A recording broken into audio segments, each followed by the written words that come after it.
bienvenue tout le monde à notre émission On s'investit de ce 28 juin. Déjà, ça va vite. Déjà le deuxième trimestre qui se terminera dans quelques jours seulement. Vendredi, je vous rappelle que c'est congé au Canada. Et lundi prochain, bien, ce sera fête nationale aux États-Unis. Ce sera au tour des Américains d'être fermés.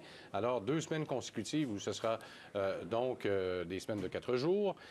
Pour aujourd'hui, bien, ce qui retient l'attention, c'est toujours le titre de Dollarama. Alors, Bain Dollarama du Luxembourg, qui est une filiale de Bain Capital, a décidé de se retirer. Vend donc ses actions à une institution financière. C'est 9,2 millions. C'est le plus gros actionnaire, hein? Quand même pas loin de 12 des actions qu'il détenait.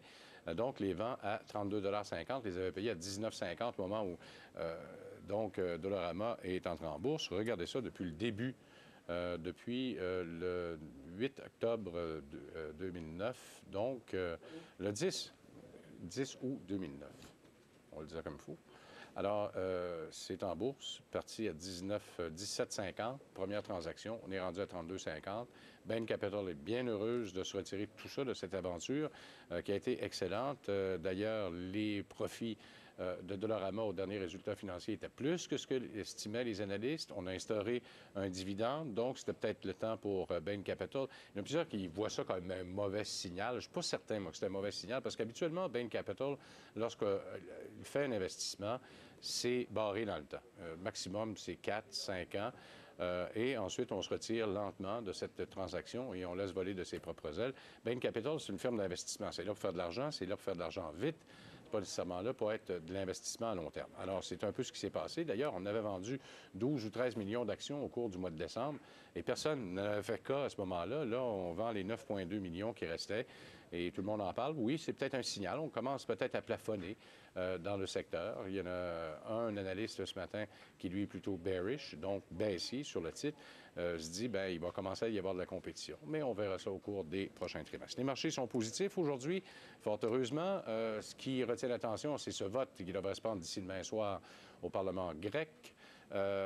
Sur le plan d'austérité, le deuxième qu'on doit adopter, un plan extrêmement sévère, des hausses d'impôts, des baisses de paiement un petit peu partout, des tarifs. On veut vendre également la compagnie d'électricité, on veut la privatiser pour aller chercher des sous supplémentaires parce que le déficit est quand même à 150 du PIB. C'est énorme. Alors, les marchés saluent ça, sauf qu'en Grèce, je vous le dis, là, il y a des mouvements de grève de 48 heures qui ont été amorcés, puis ça risque de faire dur au moment où, justement, ce plan d'austérité sera adopté. Nous allons parler d'investissement avec Christiane Germain, qui est la présidente du groupe Germain. Nouvel hôtel qui va être lancé donc à Winnipeg. On en reparle au cours de la présente demi-heure. Carl Simard de Médicis est avec nous et Michel Marcoux, comme à tous les mercredis. Bonjour. Bonjour, François. Mardi, excusez-moi. J'ai hâte que la semaine finisse, une petite semaine encore. Alors, bien, la petite semaine de la semaine d'essence, passée, j'avais déjà beaucoup d'essence. OK, d'accord. J'ai pas pu faire le plein. D'accord. Mais la petite semaine de la semaine passée était une bonne semaine. Oui. On a connu quand même une hausse intéressante. Le S&P TSX qui est en hausse de presque 1 à 0,93 ce qui fait quand même 10,61 depuis un an. C'est quand même pas mauvais. Dow Jones, par contre, lui a fini en baisse avec 0,58 à la baisse. Le S&P 500 en baisse de 0,22. Nasdaq en hausse de 1,39, quand même une très, très bonne semaine, qui finit à date depuis un an à 19,64 de hausse. Par contre, depuis le début de l'année, Nasdaq est flat à 0 Oui. Et le Shanghai qui a connu une petite semaine de 3,91 ce qui fait 6,99 depuis un an, mais qui est quand même dans le territoire négatif depuis le début de l'année avec moins 2,20. Qui eût cru que le TSX à Toronto serait plus perdant que Shanghai? Oui, ce qu'il aurait cru. Non, mais il y a à peine un mois et demi, on s'en parlait, on était à 9-10 à Shanghai, puis ça allait bien pour Toronto. C'est dire que les matières premières nous ont fait mal, là. Mais il n'en demeure pas moins que c'est la pire bourse de la gang. C'est la pire bourse. Hein? Fonds d'action canadienne, si on y va par catégorie, oui. Hausse de 1,1 ce qui est quand même plus que la hausse du S&P TSX. Intéressant. Fonds d'obligation en hausse de 0,4 Fonds d'action américaine en hausse de 0,8 Fonds d'action internationale, qui est la seule catégorie en baisse avec 0,1 à la baisse. Là, c'est quand même très, très faible. Fonds équilibré en hausse de 0,5 Fonds petite capitalisation canadienne en hausse de 0,8 Fonds d'action canadienne de revenus, fonds de dividendes avec 0,4 de hausse. Les fonds de ressources naturelles en hausse de 0,5, quand même pas si pire. Métaux précieux, 1,4, quand même intéressant et mieux que le S&P TSX. Si on y va maintenant par catégorie, on sait, on avait parlé la semaine passée qu'on a changé un petit peu les catégories. Bien, encore des fonds spécialisés qui apparaissent. Alors, le meilleur fonds pour un mois, c'est Invesco Global Immobilier avec une hausse de 17,54 qui est énorme. Sur 3 mois, le fonds le plus intéressant, ça a été le fonds Mackenzie Universal Sciences Santé, qui est un fonds spécialisé dans les grandes compagnies pharmaceutiques. 12,30 de hausse. Et le plus performant sur 6 mois, c'est le Matrix Petite Compagnie, avec une hausse de 43,30 qui est énorme. Et c'est un bon fonds, le Matrix, mais très volatile. Ce n'est pas fait pour tout le monde. Dans ceux qui ont moins bien été sur un mois, évidemment, HBP, Comex Silver, évidemment, avec une baisse de 80,27 Le moins performant sur 3 mois, c'est Matrix Exploration, avec une baisse de 19,34 Et sur 6 mois, le moins intéressant, c'est un fonds aussi de HBP, le S&P TSX Énergie, avec moins 26,50 Alors, c'est quand même des fonds qui ne s'adressent pas à tout le monde. Moins 80 dans un mois, il faut faire attention à ça. Alors, c'est le genre de fonds très spécialisé, c'est excessivement volatile. Je vous dirais que c'est fait pour les connaisseurs, ceux qui savent utiliser ce genre de produit-là, parce que c'est souvent des fonds qui multiplient par 2 la bourse d'un bord ou de l'autre. Alors, il faut faire attention. Ça ressemble au Beta-Pro. Ça ressemble au Beta-Pro, c'est le même genre de produit. Conseil de la semaine, on dit, c'est qu'il y a 2 cas où l'homme ne devrait jamais spéculer en bourse, quand il n'y en a pas les moyens et quand il y en a. Ah oui, bon, bien. Faire attention. La spéculation. Faites attention tout le temps. Touchez pas trop à ça. Le prix de l'or, bien, fut terminé à 1503 hier. Il était à 1545 le 2 mai, donc il a connu quand même une petite baisse, mais il faut dire quand même que l'or avait connu une remontée assez spectaculaire depuis quelques mois. Il se tient dans la fourchette 1500. Oui, c'est ça. Alors, il n'y a pas descendu en bas de 1500 depuis un petit bout de temps. Peut-être un plancher. TSX a fermé hier à 12 966, qui est quand même à 14,3 en baisse par rapport au 20 mai 2008, où il avait atteint un sommet de 15 128. Alors, le marché a bien été la semaine passée, mais il y a encore beaucoup de rattrapage à faire. Ce qu'on a parlé beaucoup c'est la semaine passée dans les nouvelles concernant les fonds, bien évidemment, il y a la vente du groupe TMX. Vous avez vu ce matin encore les journaux, on en a beaucoup parlé.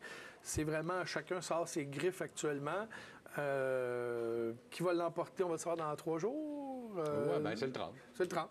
Alors, plus que quelques jours à suivre ce débat. Mais ils ont aiguisé leur couteau pas à peu près. Là. Oui, c'est vraiment... Le groupe TMX a eu une bonne appui de M. Jarlowski qui, vendredi dernier, je pense, il a dit oui. a décidé qu'il appuyait le TMX. Le groupe de Londres, ce matin, disait que le groupe Maple, au lieu d'acheter le TMX, devrait acheter des actions de la Bourse de Londres. Enfin, ça se lance de ce temps-ci. C'est une belle guerre, enfin, à suivre. Je pense que c'est pas mauvais pour les actionnaires. Puis, il n'y a rien qui ne dit pas que le prix ne pourrait pas augmenter encore d'ici peut-être le 30. Oui, bien, on a vu la semaine passée que ça a augmenté un petit peu. Un petit peu. C'est pour ça, d'ailleurs, qu'il y a eu un petit crochet là, vers 45. Là. Mais ce qui est drôle, c'est que cette semaine, on a parlé hier que le groupe de Londres avait peut-être une avance, alors que le groupe Maple offre plus que le groupe de Londres. Enfin, à suivre. Beaucoup de compagnies de fonds, quand même, ont préféré l'offre de Londres que l'offre du groupe canadien. Mais encore une fois, ce matin, avec les documents qui sont disponibles maintenant sur le CEDAR, le conseil d'administration du TMX, il va encore avec la proposition du LSI. Alors, ils ne veulent rien savoir de l'autre. Alors, on verra comment les actionnaires le feront. Est-ce qu'on boude les Québécois encore une fois? Je sais pas. Ça s'est déjà vu par le passé. On ne sait pas. Mais ça ne doit plus exister. Non, ça n'existe plus, ça, voyons. Nouveau dans la semaine, la compagnie Sprott qui a lancé un fonds stratégique Fix Income, un fonds de revenus fixes. Ce que c'est, en fait, c'est qu'ils vont avoir des stratégies d'acheteurs-vendeurs sur les revenus fixes institutionnels. Ce qu'ils veulent, c'est produire des rendements absolus à faible volatilité, diminuer le risque des fonds d'obligation, parce que souvent, les gens oublient qu'un fonds d'obligation peut être aussi assez volatile, contrairement à ce qu'on pense toujours que les obligations sont moins volatiles que les actions, il faut faire attention. Ils s'attendent à faire une distribution avantageusement fiscale de 6 sur le capital investi par année, ce qui est énorme. Alors, ce qui équivaudrait à peu près à 8,6 sur une obligation ordinaire. parce qu'évidemment, ça va être sous ce qu'on appelle des fonds qui vont être formés en corporation au lieu d'être en fiducie. Alors, mais c'est beaucoup 6 Bon, juste pour venir à l'histoire de Maple et du RSI, là, le vote, pour ceux qui sont en accord avec Maple, doit entrer avant minuit ce soir si on va être capable de l'enregistrer. Le communiqué est sorti à 11h37 ce matin. C'est du moins ce que dit Luc Bertrand, puis il dit que c'est meilleur encore que ce que le LSC offre, mais ils ont jusqu'à minuit ce soir là, pour signifier qu'ils sont en accord avec le Maple. Ah bon. Alors, faut faire vite. Oui. Selon la Banque Royale, l'épargne est en baisse encore au pays. Plus du tiers des Canadiens disent qu'ils vont moins épargner cette année que l'an dernier, ce qui est quand même beaucoup. Les principaux obstacles que les gens disent ont pour épargner, mais d'abord, c'est de l'épargne, difficulté d'épargner de façon systématique. Ils ont de la difficulté à se mettre un programme qu'on dit de se payer en premier. Quand on dit épargner, c'est d'abord de se payer soi-même en premier. Et la difficulté aussi à déterminer ce qu'on a besoin d'épargner mensuellement. Ça, je vous dirais que c'est toujours la même chose qu'on rencontre des clients. L'épargne, c'est pas de placer de l'argent qui est difficile, c'est d'épargner. Et ça, je vous dirais que ceux qui réussissent le mieux, c'est d'abord ceux qui épargnent systématiquement. Même si on dit qu'à la bourse, c'est pas toujours la meilleure façon d'investir, ça devrait être toujours le plus tôt possible, parce que la bourse a tendance à augmenter. C'est quand même la meilleure façon d'épargner. Ça passe à tous les semaines dans notre compte bancaire ou à toutes les 2 semaines, 3 semaines. Enfin, maintenant, il y a une panoplie de programmes qui sont offerts pour les investisseurs. Et ce qui est quand même intéressant, c'est que les gens, avec ça, oublient. C'est un peu comme qu'on paye son loyer, son paiement d'auto, son hypothèque. Ça devient une dépense. Ça devient une dépense. Pourtant, c'est de l'épargne. Et l'autre chose que je dis toujours aux gens, c'est qu'avant d'apprendre à courir, il faut apprendre à marcher. Alors moi, je vois souvent des gens qui viennent chez nous qui ont à peu près jamais épargné, puis du jour au lendemain, ils voudraient épargner des sommes au-dessus de leurs moyens, que je vous dirais. Alors, je pense qu'il faut d'abord commencer à petits pas, épargner un 5 par semaine, un 10 un petit montant, et vous allez vous habituer à vivre avec ce montant-là en moins. Et tranquillement, pas vite, d'augmenter, c'est la meilleure façon, à mon avis, d'apprendre à épargner. Les gens, souvent, veulent courir un marathon avant d'apprendre à marcher. Bon. Alors, lentement, mais sûrement. Sûrement. Il vous reste 20 secondes. Alors, bien évidemment, on essaie avec la nouvelle loi 3103 de rendre plus accessible la divulgation des frais dans les fonds mutuels. À suivre. Bien, à suivre, parce qu'il y en a plusieurs qui se plaignent encore. On en parlera. Certainement. C'est les nôtres. On va revenir dans un instant. Regardez le secteur informatique, particulièrement un titre avec Carl Simard, IBM. À tout de suite.